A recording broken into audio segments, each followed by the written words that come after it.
Hey everybody, Peter Zeihan here, coming to you from Huron Peak in central Colorado, and today we're going to talk about Romania. Romania is one of those middle powers that kind of has been dealt a bad hand. It's got a good chunk of land in the lower Danube, and it's bracketed by the Carpathian Mountains, but it's not quite big enough to kind of stand up to the neighbors. So it's got these three access points, really. You've got the Vienna Gap to the northwest that allows access to the northern European plain. You've got the Bessarabian Gap to the northeast, which allows access to what I call the Eurasian Hordelands. And then down south, you've got the Balkan Mountains that pinch off access to the Sea of Marmara region. Now, the northern European plain, the Hordelands, and Marmara are all capable of supporting absolutely massive powers that have dominated history as long as it's been recorded. And Romania is kind of stuck in the middle. It has access to all three of them, but could never generate the sort of military force that is necessary to punch out beyond those gaps and do anything meaningful. In fact, because it's proximate to all of these gaps, it is usually one of the first countries that gets conquered or amalgamated when one of those three mega regions decides that it wants to expand beyond their natural borders. And in that sort of environment, Romania faces a double bind. Number one, whether it's coming from the northern European plain or Marmara or the Eurasian Hordelands, it's got to decide whether it's going to fight or whether it's going to accede. And if it chooses to accede, then it is not in charge of its own destiny anymore, and it usually ends up being a cog in somebody else's empire. The second problem is that Romania, while being the most populous of the countries in this squeeze zone in between, is certainly not the only one. And there are others that might be a little bit more defensible and have a little bit richer geography. And Romania is in constant competition with all of them. So even if it can make its peace with its larger neighbors, it then has to make peace with its smaller neighbors. Some, like Bulgaria, it usually gets along with pretty well. Others, like Serbia, are touchy. But probably the biggest problem of all of them is Hungary.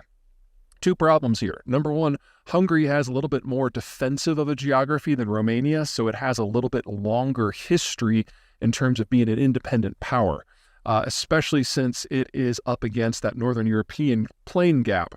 Bessarabia is a 50-mile gap, and it's really hard for a country the size of Romania to plug that. But the Vienna Gap is only a couple miles wide, and most of that is the Danube River, making it fairly easy for even a small country like Hungary to hold the line. That means that Hungary and Romania are the two countries that tend to find themselves fighting more often than even the major powers that are in the lands beyond. And if you want to go just back to the Cold War, there were these delightful stories that came out at the end about how, yes, we were in a Cold War of the West versus the Soviet Empire, but within the Soviet Empire, the Hungarian and the Romanian intelligence services were duking it out behind the scenes while they were technically on the same side. Now, looking forward, the Romanians have some decisions to make.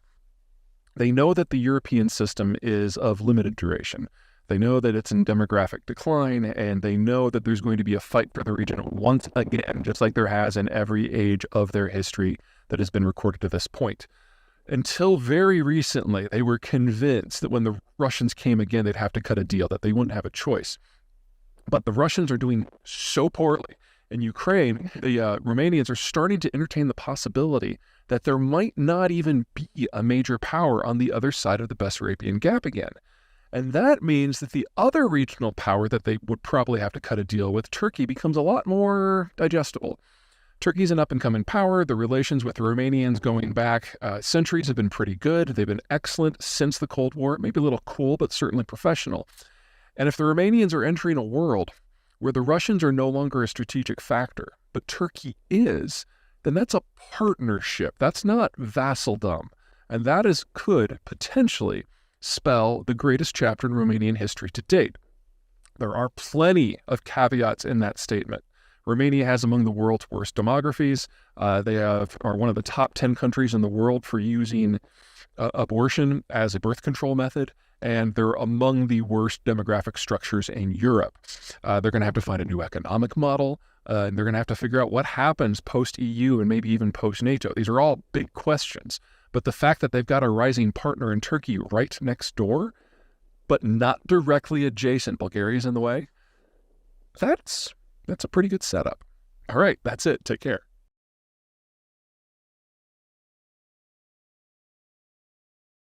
Hey everyone, Peter Zeihan here, coming to you from a very foggy Colorado. It is the 16th of February, and the news today is that Russian prison authorities have announced the death of Alexei Navalny, who was a political prisoner who had the audacity to criticize Vladimir Putin and run for office long ago, years ago, and has been in prison ever since. He was transferred about a year ago to a high-security prison in the middle of nowhere in Siberia. It was an old Soviet gulag. This is basically where the Russian government sends people when they want them to die because it's cold, it's brutal, there's no heat, and medical service is deliberately denied. So the idea that he's dead is not exactly a shock. The Russian government very well could have actually executed him and no one would know. Now, back in 2021, the Biden administration said the death of Navalny would trigger a collapse in international relations that would really punish the Russians. But since then, the Russians have launched a war and killed a couple 100,000 people in Ukraine. So pretty much all of these stops that could be pulled out have been pulled out. And about the only way to punish the Russians now would be to send a lot more weapons to Ukraine or to do an outright block of all of their energy exports, neither of which on the moment, for a mix of political and economic reasons, are on deck. So I don't want to say anything weird like, the Russians are going to get away with this because there's a lot going on, but don't expect any sort of tactical response from the Americans in general or the West. Now, before anyone gets to crying about this, a couple things to keep in mind. Number one, Russia's not a democracy. It hasn't really been a democracy in over 20 years. So even if Navalny was allowed to continue to be part of the political conversation in Russia, it's not like he has any chance of changing policy. He was more of a personal annoyance to Putin and nothing more.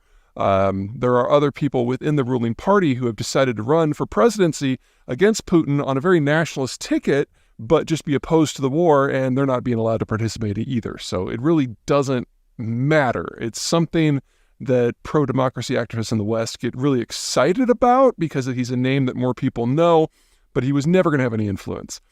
Second, careful what you wish for. Navalny may have been a nicer guy than Putin because, low bar, but he was just as nationalist. And his biggest criticism of the Ukraine war wasn't that it was happening, but it just wasn't being prosecuted very well. People forget that the strong predilection among Russians is to continue the war. They just don't want to be part of it personally. The idea that Russia needs to expand its borders in order to survive is not one that is particularly debated in Russia. It's generally been their security policy for 400 years, that as long as your external borders are flat and open, you're not safe. So you have to go through Ukraine to get to Romania and Poland and the rest. Now, of course, that's bad for Romania and Poland and the rest, but the Russians are not misreading the map. And unfortunately, that gets wrapped up in the political discussion so that folks like Navalny appear more important than they really are. So, I feel bad for the guy and his family, but we were probably always going to get here.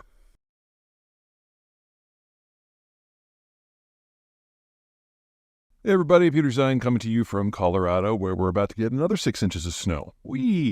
A lot of you have written in about the Biden administration's decision to put an operational pause pending further review on liquefied natural gas exports. There are a lot of people talking a lot of things on all sides. On the energy industry side, they're saying that this is a breach of proper protocol, and it's going to really inhibit future investments across the sector.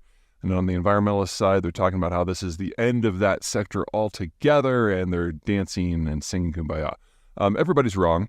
Let me kind of lay out what this stuff is. So natural gas is normally transported by pipe because it's difficult to move, it's difficult to store, it's difficult to produce. And so you'll have a pipe network like in North America that is separate from the pipe network in Europe, which is separate from the pipe network in China. Those are the three big ones. You got some smaller ones around the world. They don't connect, or they can't connect. And so if you want to link these together, what you need to do is have a facility on a coast that will chill the stuff down to something like negative 300 degrees or so. And then it's a liquid, and then you put it into a specially designed tanker that can handle these cryogenic fluids. And then you transport it across the ocean to another facility where it unloads and is regasified and then put into the new system. Now, we've been doing this for a few decades, but it's only in the last 15 years that it's really started to become big. And the primary reason for that is the environmental movement, because natural gas, if it's properly burned in an appropriate facility, a combined cycle natural gas plant, generates about half of the CO2 emissions of, say, a coal plant. Also, you can spin up a natural gas facility in just a few minutes, as opposed to a coal facility, which can take hours to even days. And so if you want to pair it with, say, wind and solar, it's the perfect complement fuel, because when the sun goes down or when the wind stops, you can just turn this thing on. And so if you want to get the full capacity from your wind and your solars, you really have to have a conventional system that's dispatchable like natural gas. Now, the United States currently has enough capacity, nameplate capacity, to chill and ship about 13 billion cubic feet of this stuff per day, which makes it the largest exporter in the world already. And under construction are facilities that would allow another 12 BCF per day, which, if you remove the United States' existing capacity from that, that's again the world's largest. And then there's already been stuff permitted for another 16 billion cubic feet per day. So, you add those three together and, where we are right now, that's enough to supply all of Japan. If we bring all of these online, that's almost enough to supply all of Europe. And the Biden freeze doesn't touch any of that. It is a pause of the review process for new facilities. Now, if the United States were to bring these all online, so 13 today, 12 in a few years, and down the road, maybe another 16, you're talking, 40? Yeah, it's more than 40 BCF. And that would be roughly 1/4 to 1/3 of total U.S. consumption of natural gas. If we did get the number that high, we'd have a lot more price linkage between the U.S. market and everywhere else. Remember, natural gas is pretty much sequestered, and LNG has traditionally just kind of played at the margins. But if we had this kind of volume, then Americans would start to be exposed to global natural gas prices. If that were to happen, instead of this $2 to $5 range that we've kind of become used to and is probably going to be our norm for the next few decades, we'd probably see prices regularly going above 15 or 20 as we have international price shocks because of things like, the Ukraine war, or something blowing up in the Middle East. When you only have about 10% exposure, or in our cases a little bit, 10%? Yeah, we got about 10% exposure. The price swings are very muted. And so back in 2021, when the Ukraine war was hot and heavy and we thought we were going to lose all the Russian gas at the same time, the Europeans were dealing with natural gas prices that were well over 70 for a few months, and it was pretty ugly for their industrial stuff. Anyway, let's talk about what people are talking about with this. On the industry side, the idea that we're going to build out past 40 is kind of a stretch anyway, so the oil companies are just whinging because someone's telling them that they can't do anything right now.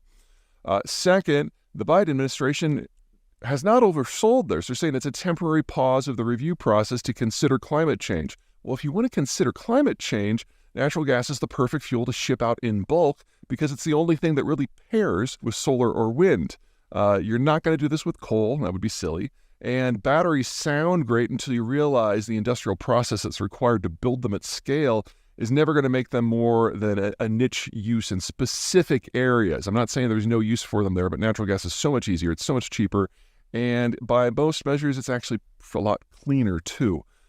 So you're only going to put batteries in places like Phoenix maybe, where the solar intensity can be really, really high, and they just need to save some, for nights. And then on the environmental side, the celebrations, number one, this is not forever. It's a temporary pause of the review process, which the Biden administration can reverse with a stroke of a pen, or any additional leader could for reasons environmental, economic, or strategic. Remember that a lot of the stuff that's getting shipped out right now is going to Europe in order to allow the Europeans an option other than sucking down Russian gas. So, this is kind of important from that front too. So everyone's kind of making a really big deal out of it, but I think the thing that is most hilarious is that the Biden administration has found a way, again, to satisfy the environmental activists without actually changing the system. This is very similar to what he did when he came into the presidency and he put a moratorium on fracking on federal lands, and everyone was all wailing and gnashing their teeth on one side and screaming bloody delight on the other side. Well, people forget that 99% of all shale operations are on private land, and that is regulated by the states. So it was less than 1% of wells that were affected at all. But it made the environmentalists happy, and it pissed off the energy industry, but it didn't really change anything at all. And Biden is never going to be the preferred candidate of the energy industry, and he was able to placate some of his more hardcore supporters. He's now done that again.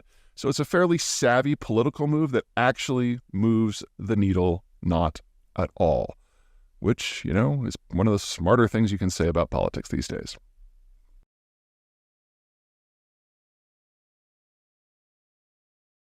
Hey everybody, winter is here. I'm coming to you from Eastern Washington, and today we're going to talk about winter in Texas. Now, if you guys remember back a couple of years, I think it was 2021, Texas got hit by a cold storm and basically everything collapsed. All of their energy generation, especially natural gas, just ceased functioning. And 200 people died over the course of a couple of weeks because of the lost electricity. That has not repeated with this cold front, even though by many measures in most parts of the state, temperatures got a little bit lower. So 5 things are different now compared to what happened back in 2021. First of all, while it did get as cold or even a little colder, the cold snap wasn't quite as long. It didn't last like the 2.5 weeks like it did last time. So the system wasn't put under as much long-term stress.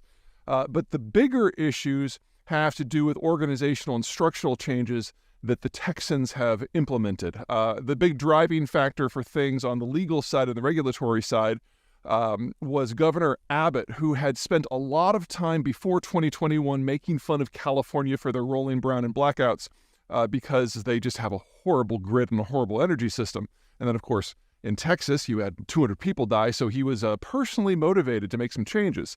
And he pushed them through the legislature, which forced the regulatory structures in Texas to adjust. And the biggest part of those changes affected the natural gas industry.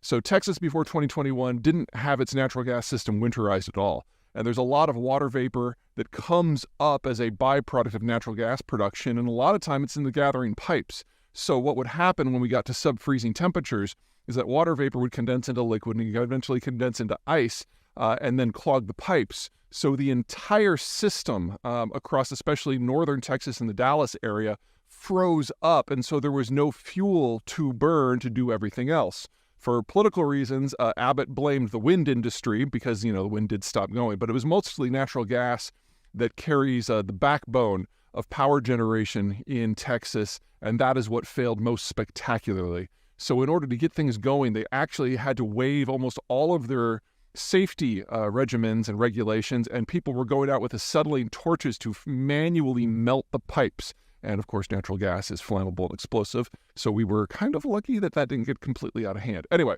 this time around, the changes in regulations forced producers across Texas to actually implement some of the best winterizing technologies that we had back in the 1960s. And the Texas grid now is on par with where Arkansas, Oklahoma, and New Mexico were about 1975. So, this is some really basic stuff when it comes to things like insulation. Anyway, it was more than enough to make a difference. Okay, so that was the first big structural change. The other big structural changes had nothing to do with regulation. It's just how things have evolved. So the new turbines, wind turbines that the Texans have put up are more than 200 feet taller than the ones that were up 3 years ago. And that means they reach higher, they tap stronger air currents that are more reliable. So even though the wind did drop, we didn't see nearly the drop-off in power generation capacity because the physical structure is now different. Second, Texas has put up a whole lot of solar. And when these winter storms come through Texas, usually what you get is a lot of wind, a lot of freezing rain, maybe some snow. And then once they blow through, it's cold, but it's clear. And so when you have temperatures in the 20s, solar doesn't really care what the temperature is unless it's like crazy low or crazy high. So solar was generating near record energy for the time of year. So you had 2 different streams of energy coming into the electrical system that they didn't really have last time, and their baseload system with natural gas worked a lot better than it did. This sort of change is the sort of thing we're going to see in some way across not just Texas, but the entire country and the eventual world. We're seeing more and more wind and more and more solar, and it doesn't always go right the first time. And we discover that meshing these systems together is more problematic than kind of the breezy things that the Greens say. But when you have multiple systems that do feed into the same network, you do get a lot of redundancy when one works and the other doesn't. The trick is to make sure you have enough spare capacity that you can dispatch at any given time. Now, in the past, solar and wind aren't very good at that because you can't dispatch them. If the sun's not out, if the wind's not blowing, they're kind of useless, and you have to rely on older fossil fuel things like natural gas. But what we're seeing in Texas specifically is that we're already seeing turbines that are 800 meters tall. And in the next year or two, we're going to be pushing the kilometer tall barrier. And again, stronger currents, more reliable, used for baseload. So I don't mean to suggest that all of these problems when it comes to storms and interruptions are going to go away. But as the technology evolves, we're getting better able to adapt and having a little bit more insulation on the backside as well. That's it from me.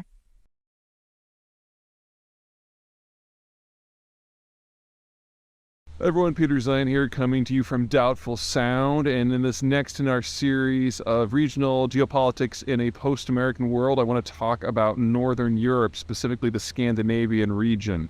Now, this is an area that has been fractured by history. You've got islands, you've got peninsulas, you've got de facto city-states, but while they have been powerful in the past, they've kind of been sleeping for the last 300 years. And during the Cold War and the post-Cold War era, it's been fractured into a number of different governments. But I think the best way to think about this is not so much a collection of countries, but a family of Vikings who are getting to know each other again.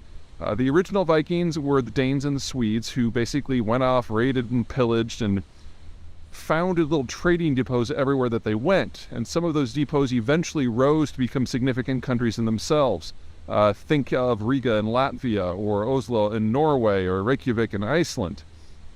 But by the time we get to the modern era, they had been broken into different spheres of influence. In the post-Cold War environment, however, especially now with the Ukraine war happening, we're seeing a changing of fortunes as these countries are rediscovering each other.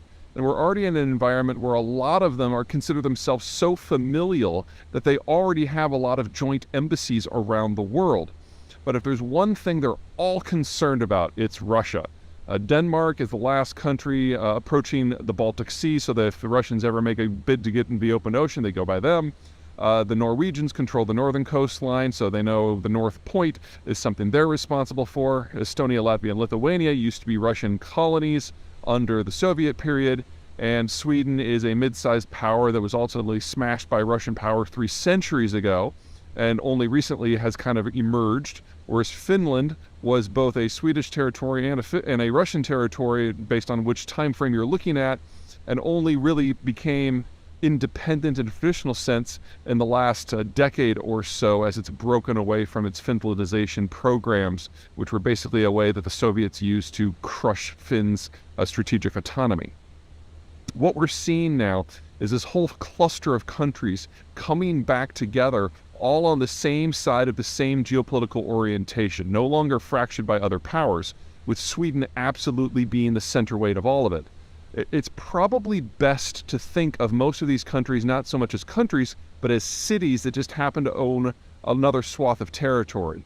So in the case of, say, Riga or Copenhagen or Oslo, over half, in fact, almost 3/4 of the population is in that one city, and the rest of the territory just kind of hangs on.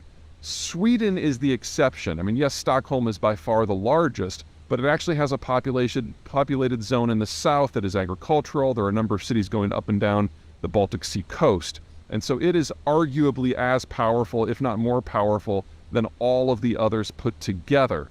And now that Sweden is emerging from its traditional neutrality and starting to write its own security policies, it is going to be a major force to be reckoned with. A couple things about this region to keep in mind. Number one, it is very, very naval. Because of the Baltic Sea, because of the Gulf of Bothnia, this is a zone that if they're going to survive, they have to do so in the context of having a powerful navy to keep potential rivals at bay. And that means, number two, it's actually fairly easy for them to partner with other powers from out of region, assuming for the moment that those other powers are also naval. Because if they were to partner with, say, the French or the Germans, who are primarily land powers, these countries would see themselves overwhelmed. They're just not big enough. Sweden doesn't even have 10 million people versus, say, France is roughly 60. The whole region put together can't add up to a France, much less a Germany. But if you bring in the United Kingdom, you've got a very different sort of power dynamic. The United Kingdom, like the Swedes, like the Danes, like the Estonians, really doesn't want to see a single large mega power emerge in the Eurasian or the European space, because that would be a threat to their naval independence. And so the Brits have always gotten along spectacularly with all of the Scandinavians, and now that the Swedes and the Finns are ditching neutrality, the partnership between London and these places is very strong. To a lesser degree, the United States is in the same place. Now, the United States overall is looking to slim down its security commitments moving forward, but it doesn't take a lot of cooperation between the Americans and, say, the Finns and the Swedes and the Norwegians in order to achieve some outside outcomes, because all of the Scandinavians just want to maintain independence, which means they're always going to be, to a degree, hostile to anything that happens in Moscow and, to a lesser degree, continental Europe. That means for a very small price, the United States can really achieve some outsized outcomes working through some very credible partners. So we should start to think of the relationship between the Americans and the Baltics and the Norwegians and the Scandinavians, however you want to define the cluster, as very similar to the American relationship with Australia. A powerful, creative ally that punches above its weight, that's going to do its own thing for its own reason, but which dovetails with American power moving forward. All right, that's it for me. Catch you guys next time.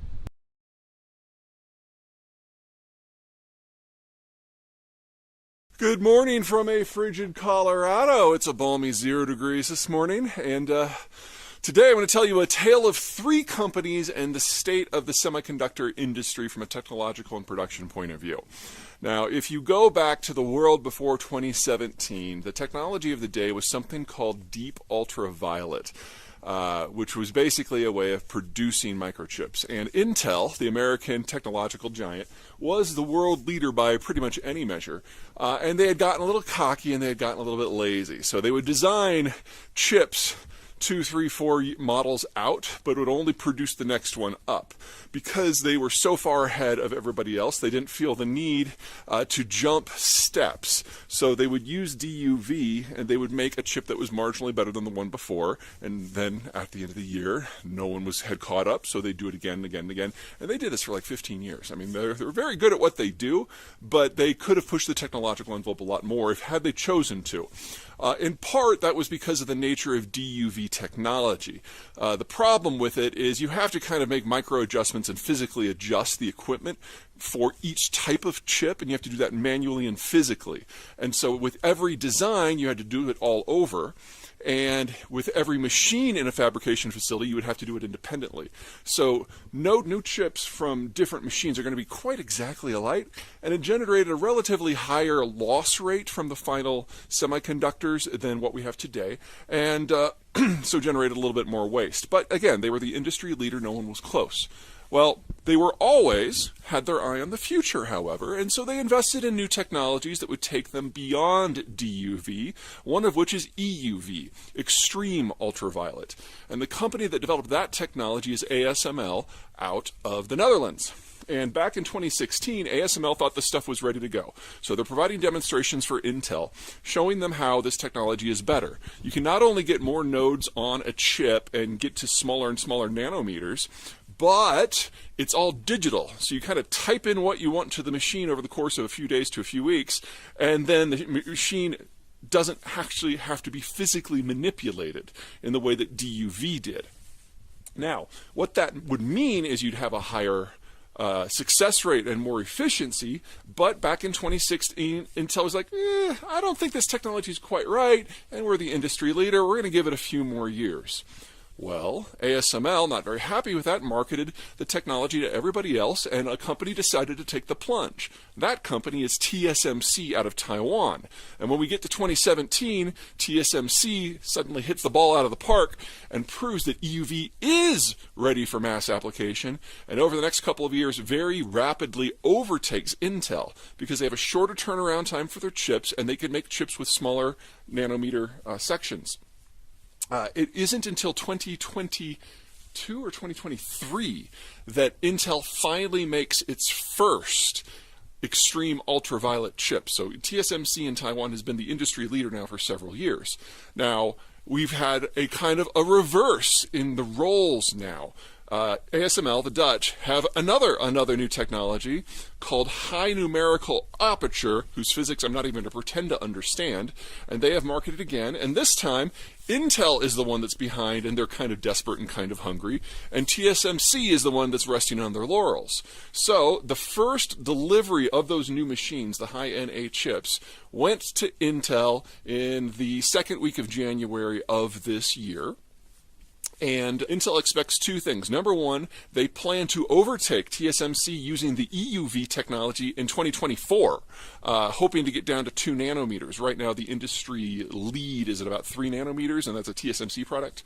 And then next year, they hope to leapfrog even further, provided that these new high NA machines work, which we'll find out pretty soon.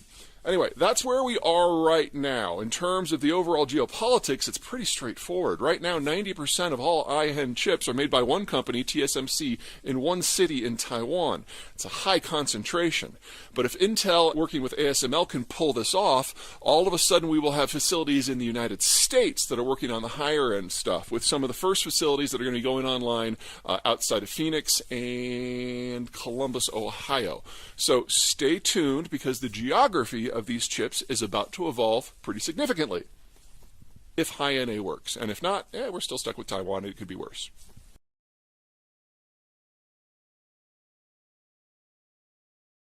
Hey everybody, Peter Zeihan coming to you from Colorado. The big news over the weekend is that a Hong Kong court has ruled that China's largest property development group, Evergrande, is bankrupt and needs to be broken up. This is something that the Chinese government has spent a lot of effort on the last 2 years not happening because, well, let me give you a little backstory. So there's two big things that dominate the Chinese economy. The first is something I call hyper-financialization, the idea that the government both de facto confiscates the savings of the citizen population so it can only go into projects funded by Chinese state banks, as well as massively expanding the money supply to a tune of like almost triple what we have here in the United States, in order to make sure that there is plenty of cash sloshing around in the system so that banks can loan anything in any amount at low terms to anyone at any time. Because if they can do that, they can expand, and hire. And people who have jobs don't go on long walks in large groups together. It's a public stability, political control approach to finance. It's not about profit. It's about throughput, because throughput requires a lot of bodies. Anyway, that's the goal. In that sort of situation, you get two things. Number one, you get companies like Evergrande who gorge on all this bottomless supply of debt to build, even if there's no demand.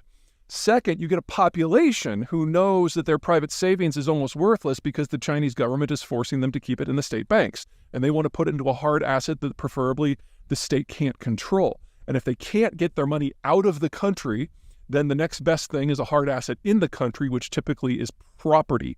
So you get people pooling their private savings in order to buy condos. And each condo is typically owned by a different consortium of private individuals, making untangling it. Also, you have somewhere probably in the vicinity of 1.5 billion units in the country that have never been lived in, never will be lived in. So you're talking about 100% overbuild conservatively. Some estimates say it's as high as 3 billion, which is just so far beyond stupid. Anyway, Evergrande going down means that their debts aren't going to be serviced anymore, and the physical assets they have are going to be parceled up, and foreign investors are going to be coming in and seeing what bits that they can get. None of these things are things that the Chinese Communist Party would normally allow to happen. So there's a couple ways that this can go. None of them are good. Option number one is we follow a Western-style bankruptcy and restitution program where this system is broken up and a lot of their assets are sold at pennies, maybe dimes on a dollar, and it just goes away.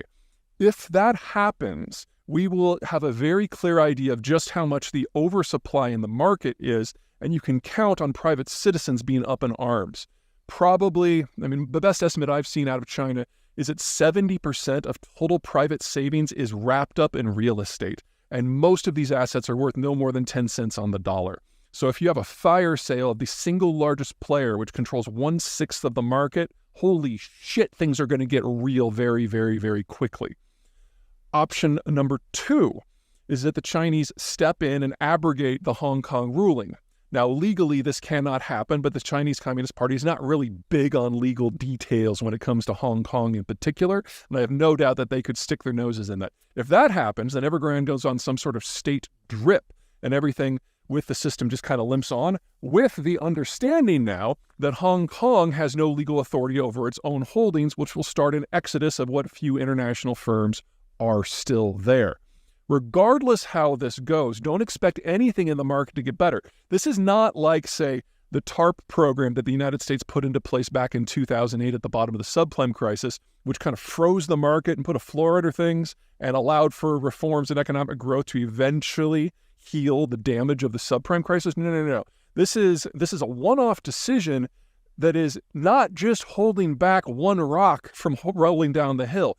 Evergrande may be the biggest player in this market, but it is by far not the only one who's been doing stupid things like this, building condos that have no demand or running it like a Ponzi scheme. Every development company in the country basically operates this way, and the second and third largest players in the industry are state-owned. So you can count on the Chinese government not using this as an opportunity to break with the old model and put into place something sustainable. And even if all of a sudden this place were run by a bunch of Austrian economists, it's too late. Housing demand, legitimate housing demand for houses that people actually live in, is dominated by people aged 20 to 45, people who are starting out. Well, 45 years ago, the Chinese government instituted the one-child policy. You combine that with the most rapid urbanization program in human history, and there are no longer enough people under age 45 to do anything that is consumption-led, including home buying. So there is no path out of this that follows any pattern that we have established in a market environment, which leads us to political and social outcomes where the market economics are just atrocious and getting worse by the day, with a government that is becoming ever more nervous about the state of the economy and the loyalty of its population. I don't want to say anything overly dramatic as like this is where it all starts to fall apart, because we've had a lot of things like that go down in the last 18 months. But this cuts to the core of what enables the average citizen to actually support the government.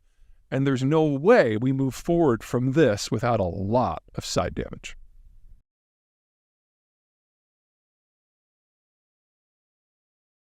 Hey everybody, Peter Zeihan here, coming to you from a chilly day in Delray Beach, Florida. Well, chilly for Florida. It's like 50. Today we're going to talk about what's going on in the world of maritime shipping and why we should be thankful that nothing's gone horribly wrong yet and why we shouldn't count on that continuing. Just a quick recap of what's gone down in just the last couple of months. We've got Ukraine taking accurate potshots at Russian energy facilities on the Baltic Sea at a place called Ust-Luga and on the Black Sea at a place called Tuapse. And they're gearing up for an overseas kit now. We've got a drought in Panama, which based on whose numbers you're using and whether you're going by value or tonnage has reduced the throughput of the Panama Canal by somewhere between 1/3 and 2/3. We've got Houthis in Yemen who are taking pot shots at pretty much every other vessel that happens to go by them, which has reduced shipping through the Red Sea by about 10% for energy and cargo. We've got fresh piracy in places like Somalia. It's never really gone away in places like the Gulf of Guinea or the Strait of Malacca. And we've got the Chinese making ever louder noises about wanting to change the security environment in their own neighborhood, even as the Russians are actively making roughly 2/3 of the Black Sea a no-go zone. It's a long list. It's getting longer by the day. But, to this point, there has not been a meaningful break in the old system. A big part of that is because of the insurance structure, where every vessel who's sailing anywhere has to get some sort of policy to insure both their hull and their cargo.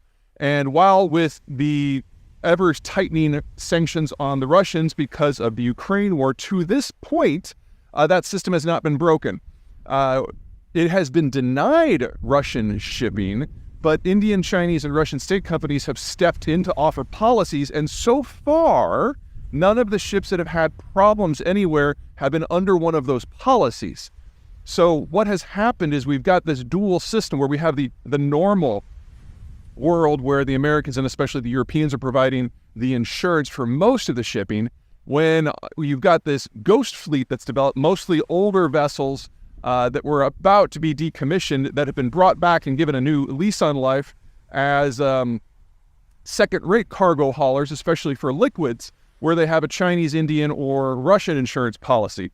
This ghost fleet, based on whose numbers you're using, it may be as much as 10% of the global tanker fleet, and there's also a few bulkers and maybe even a few container ships that are kind of joining its ranks now too. Anything that the Russians can do to keep things under the table from the point of view of global record keeping and shipping.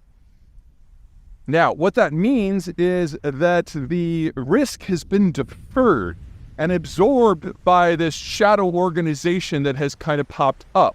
We're now in a situation where we're kind of in a holding pattern, where we're kind of waiting for like a real, actual disruption to happen. Because so far, no real country has targeted any sort of shipping. It's not like the Japanese and the Chinese have started trying to block each other. The U.S. is still using its naval power to patrol the oceans where it can, and the biggest beneficiary of that system is none other than China. And we don't have the Russians or NATO deliberately targeting each other's commercial shipping yet. In fact, everyone is very scrupulously sticking to the old structures. They're just kind of trying to maneuver their own ways to get national and regional advantages. Now, this isn't going to be long for the world. This is a very unstable sort of equilibrium that we have reached in early 2024. And this is crazy. That ghost fleet is the reason why it's all still working. It's kind of a testament to the strategic inertia of the system. But now the buffer, the ghost fleet, is something that is largely documented, largely under the table. And if one of these ships gets into trouble, it's an open question of whether or not the U.S. Navy will step in to help. All of these are unknowns, which means as soon as that happens, a ghost fleet ship gets into trouble or a real country starts taking shots at another country's shipping, we don't just lose that buffer, we lose all of the insulation that we've managed to build up in the last 2 years, and we get a very quick breakdown much faster than we would have otherwise. Now, based on what happens geopolitically, this could all go any number of directions. If the United States decides to take a shot at what the Iranians are doing in the Gulf, that obviously takes us one direction. The Chinese decide to do something in the South China Sea, that takes us another. If Ukraine accidentally hits an actual third-party vessel in some of its anti-Russian operations, it goes another. If the Russians board and capture somebody going to a Ukrainian fort, that takes another. We're on the edge. There's a lot of guns aimed at our heads right now. And it honestly, from my normal point of view, it doesn't really matter which way this goes. It all leads to the same end place, where long-range shipping is simply no longer viable. And shipping in general through dangerous areas is simply no longer viable. And the two biggest plays in the world that benefit from the current system are, ironically, Russian sanctions-busting oil exports, which have to sail all the way around Eurasia, and Chinese merchandise exports who have to do the same thing. Those are the longest haul plays out there, all going through dangerous zones. So when this cracks, we see those two things get hurt first, but they will be far from alone. Remember, East Asia is home to half of all manufacturing supply chain steps. There is no version of manufacturing in the world, especially when it comes to things like computing and electronics, where it works without that setup. And that requires global shipping to be safe. So we need to be prepared for the not too distant future when all of this just stops working. And we have to figure out a fundamentally new model that's probably going to be more based on regional trade rather than global. Okay, that's plenty for the day. Take care.